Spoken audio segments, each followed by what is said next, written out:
রহস্য, রোমাঞ্চ, ভয়, হাসি, প্রেম, দুঃখ, সমস্ত কন্টেন্টের সেরা ঠিকানা কথা ও কাহিনী এন্টারটেইনমেন্ট। বিনোদনের নতুন অধ্যায়।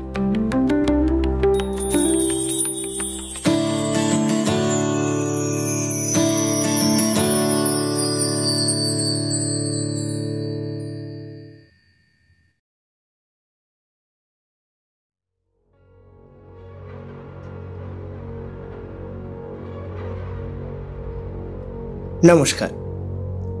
আমাদের আজকের নিবেদন কথা ও কাহিনী এন্টারটেনমেন্ট অরিজিনালস।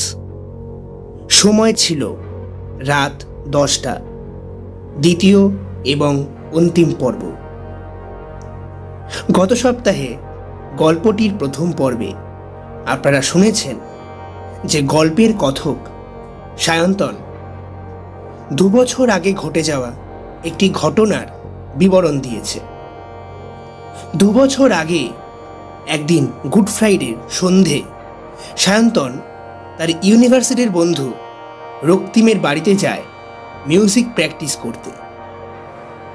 সেখান থেকে ফেরার পথে বাস থেকে নেমে সায়ন্তন লক্ষ্য করে যে পুরো এলাকা লোডশেডিং। অগত্যা বাড়ির পথে হাঁটার সময় হঠাৎই কেউ তাকে অনুসরণ করে। সায়ন্তন প্রথমে একটু ভয় পেয়ে গেলেও তৎক্ষণাৎ সেই ভয়টাকে অগ্রাহ্য করে সে অনুসরণকারীকেই ঘাবড়ে দেয়। তারপর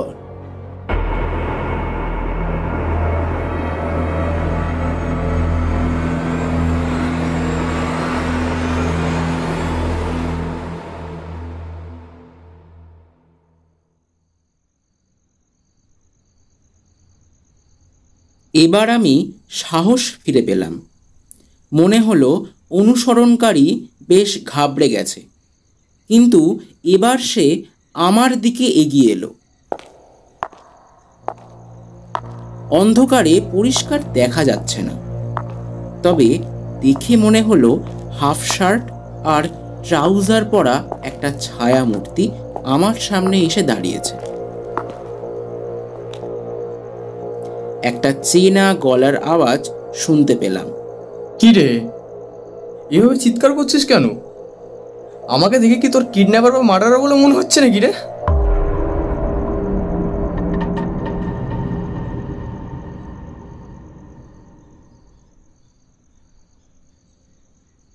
গলার আওয়াজটা খুব চেনা।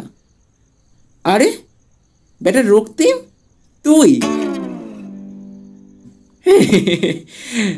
কিন্তু তুই এখানে কি করছিস? আমাকে ফলো করছিস? কিন্তু কেন? তাছাড়া এত রাতে? না না, এটা একদম ঠিক করিসনি তুই। ও আচ্ছা, আমি তোর কথা না শুনে বাড়ি থেকে চলে এসেছি বলে আমার সাথে প্র্যাঙ্ক করা হচ্ছে। বদমাশ কোথাকার, দাঁড়া, এর রিভেঞ্জ আমি নেবই। দেখ তুই।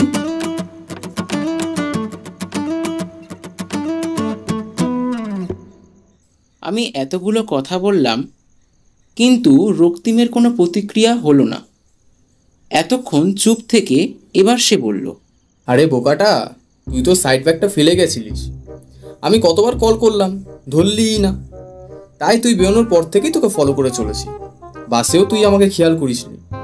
তারপর বাস থেকে নেমে দেখি লোডশেডিং। ভাবলাম সুবিধাই হলো, তোকে একটু ঘাবড়ে দিই, কিন্তু সে আর করতে দিলি কোথায়? দূর। কি আশ্চর্য, আমার সঙ্গে প্র্যাঙ্ক করতে এসছে এত রাতে। এবার রক্তিম একটু ধমক দিয়ে বলল, বেশ, প্র্যাঙ্ক তো করতেই দিলি না, বরং চল তোকে বাড়ি পৌঁছে দিই। এমনিতেই অন্ধকার, তার উপর আবার কোথায় ভয় টয় পাবি। তাহলে চল দুজন গল্প করতে করতে যাই। সাহসটা দেখেছো? আমাকে কিনা ভীতু বলছে। কিন্তু আমি আর কথা বাড়ালাম না। দুজনে চললাম বাড়ির পথে।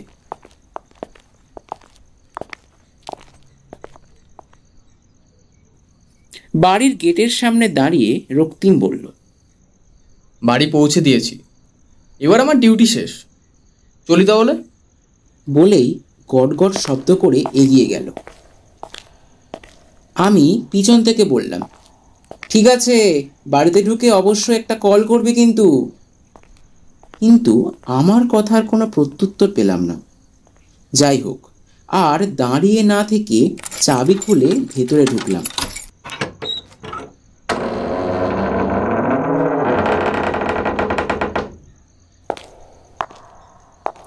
ঘরের মধ্যে অন্ধকার, কিন্তু সিঁড়ির নিচে মিটার বক্সের দিকে তাকিয়ে দেখি লাইনটা অনই আছে। যাক, নিশ্চিত হওয়া গেল। সুইচ টিপে আলো জেলে ভাবলাম ফোনটাকে চার্জ করাই, কিন্তু ফোন বের করে পাওয়ার সুইচ টিপতেই ডিসপ্লে অন হয়ে গেল। তার মানে ফোনে দিব্যি চার্জ আছে। তাহলে তখন ব্যাটার কি হয়েছিল? বাবা, কি সব হচ্ছে আজকে! সারা রাস্তা লোডশেডিং, ফোনে চার্জ ছিল না। এদিকে ঘরে পা দিতেই কারেন্ট চলে এলো।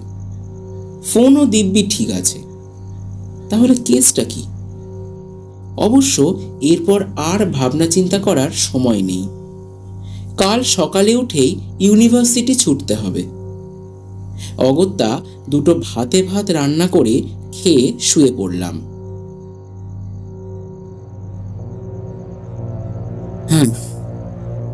তখনও ঘুণাক্ষরেও কি ভাবতে পেরেছিলাম যে পরের দিন সকালে আমার জন্য কি অপেক্ষা করছে?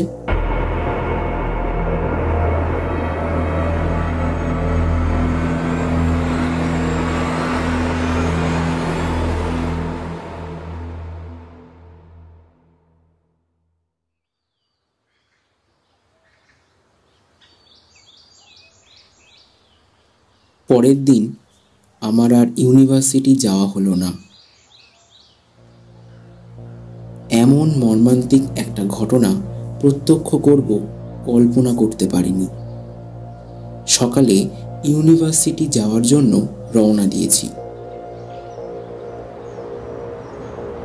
বাস স্ট্যান্ডে এসে দেখি অনেকজন লোক রাস্তার পাশের ফুটপাতে ভিড় করে দাঁড়িয়ে আছে। চাপা গুঞ্জন কানে আসছে। আরে আরে, সকাল সকাল এইসব কি? হ্যাঁ, রাস্তার পাশে একটা ডেড বডি পড়ে আছে, কারো কোনো হুঁশ নেই। আরে দেখি দেখি দেখি, সরুন সরুন সরুন সরুন সরুন, দেখি কি হয়েছে, দেখি দেখি দেখি দেখি। আরে ও মশাই, এখানে অনেকক্ষণ থেকে ডেড বডিটা পড়ে আছে, আপনারা অনেকক্ষণ থেকে পুলিশ ডাকুন, ইমিডিয়েট পুলিশ ডাকুন, এরাও করছেন কেন? আরে আপনারা কি করছেন? ঠিক ঠিক করে দাঁড়ান, ঠিক ঠিক করে দাঁড়ান। ভিড় ঠেলে কি মনে হতে এগিয়ে গেলাম, কিন্তু এগিয়ে গিয়ে যা দেখলাম তাতে আমার পায়ের নিচ থেকে মাটি সরে গেল। আমি চোখে মুখে অন্ধকার দেখলাম। এটা কি সত্যি নাকি চোখের ভুল? আমি দেখলাম ফুটপাতের ওপর একটা 25-26 বছরের ছেলের ডেড বডি পড়ে আছে। সেটা আশ্চর্যের নয়, কিন্তু আশ্চর্যের বিষয় হচ্ছে ডেড বডিটা আর কারোর নয়, আমার কাছের, আমার প্রাণের বন্ধু রক্তিমের।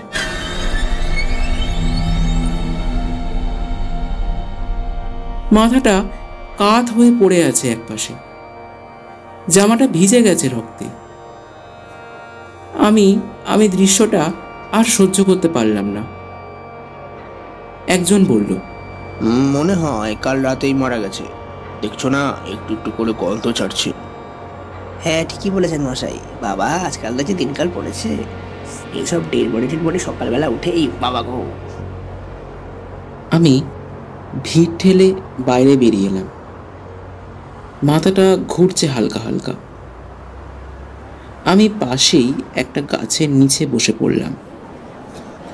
এটা কি হয়ে গেল? এটা তো হওয়ার কথাই ছিল না। আমার মাথাটা অস্বাভাবিক ঝিমঝিম করছে। ওই অবস্থায় দেখলাম পুলিশের গাড়ি ঢুকছে। তারা আস্তে আস্তে জায়গাটা সিল করে দিল। আমিও আস্তে আস্তে উঠে এগিয়ে গেলাম।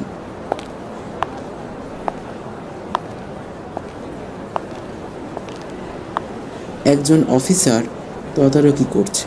শোনো, বডিটা পোস্টমর্টমে নিয়ে যেতে হবে। ফরেন্সিক ল্যাব থেকে জানতে হবে মৃত্যুর কারণটা কি আর সময়টা কখন ছিল।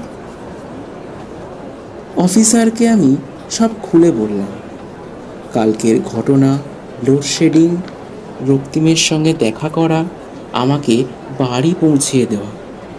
অফিসার সব শুনে বললেন, বেশ, আমি এ ব্যাপারে কিছু জানতে পারলে আপনাকে খবর দেব। এখন চলি। এই বলে তিনি আমার বয়ার নিয়ে চলে গেলেন।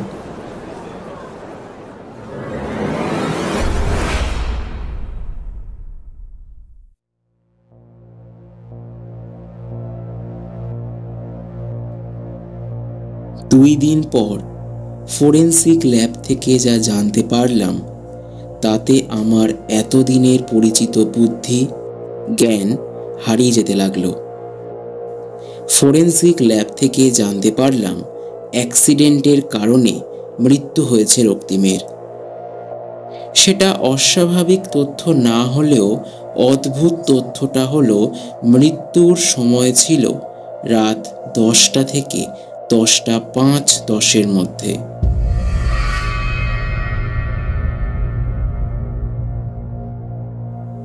অর্থাৎ যে সময়ে আমি বাস থেকে নেমে বাড়ির দিকে রওনা দিচ্ছিলাম।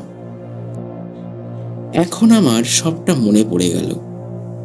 সেই অজ্ঞাত অনুসরণকারী যখন আমার পিছু নিয়েছিল তখন আমি ফ্ল্যাশ জ্বালাবার জন্য ফোন বার করতে গিয়েছিলাম। তখন 1-2 সেকেন্ডের জন্য হলেও ডিসপ্লে অন ছিল এবং আমি টাইমও দেখে নিয়েছিলাম, রাত 10টা।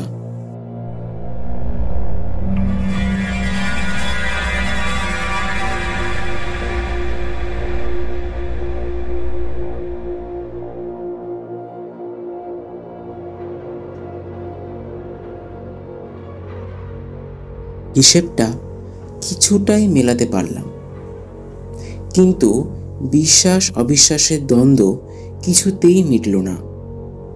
তার মানে বাস থেকে নামার পর লোডশেডিং হওয়া নিছক কোনো সাধারণ ঘটনা নয়। ফোনের সুইচ অফ হয়ে যাওয়াটাও তাই। কারণ আমি পরে 2-1 জনকে জিজ্ঞাসা করেছিলাম লোডশেডিংয়ের ব্যাপারে। তারা বলেছিলেন সেদিন তো দূর, 1 সপ্তাহের মধ্যে 1 দিনও লোডশেডিং হয়নি পাড়ায়।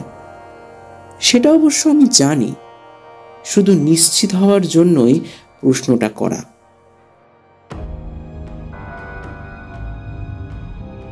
তাহলে কে ছিল সেদিন রাতে আমার সঙ্গে সেই অন্ধকারে? রক্তিম নাকি অন্য কোনো? জানি না, এর কোনো উত্তর আমার কাছে সত্যিই নেই, ব্যাখ্যাও নেই। তবে এইটুকুর ব্যাখ্যা আমি পেয়েছি যে রাত 10টার আগে অবধি রক্তিম আমাকে সত্যিই ফলো করেছিল। কিন্তু তারপর 10টার পর থেকে বাকি সময়টুকু কে ছিল আমার সঙ্গে? তাছাড়া সে যদি অশরীরই হয় তাহলে আমার কোনো ক্ষতি করলো না কেন? তবে কি রক্তিমই এসেছিল মৃত্যুর পরেও আমার সঙ্গে শেষ দেখা করার জন্য? বন্ধু তো, আসলে ভালোবাসার কোনো মৃত্যু হয় না, তাই না? কিন্তু লোডশেডিং, সেটাই বা কেন হলো? তার সঙ্গে কি এর কোনো যোগসূত্র আছে? আপনারা কি বলেন?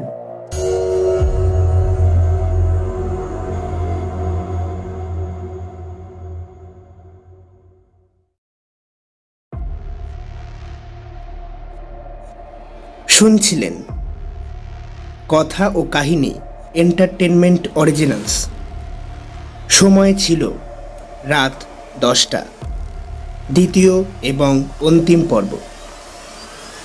গল্প পাঠ এবং সায়ন্তনের ভূমিকায় সুমন, রক্তিমের ভূমিকায় সুমিত, সমবেত কণ্ঠে প্রীতম এবং সুপর্ণ, পুলিশ অফিসারের ভূমিকায় অরিত্র, সমগ্র পরিচালনা ও আবহ সঙ্গীত সুপর্ণ।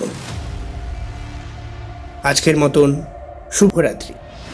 শেষ হলো কথা ও কাহিনী এন্টারটেনমেন্ট অরিজিনালস। সময় ছিল রাত 10টা। আগামী সপ্তাহে একটি অন্যরকম উপস্থাপনা নিয়ে আবার হাজির হবে কথা ও কাহিনী এন্টারটেনমেন্ট। সকলে ভালো থাকবেন। ধন্যবাদ।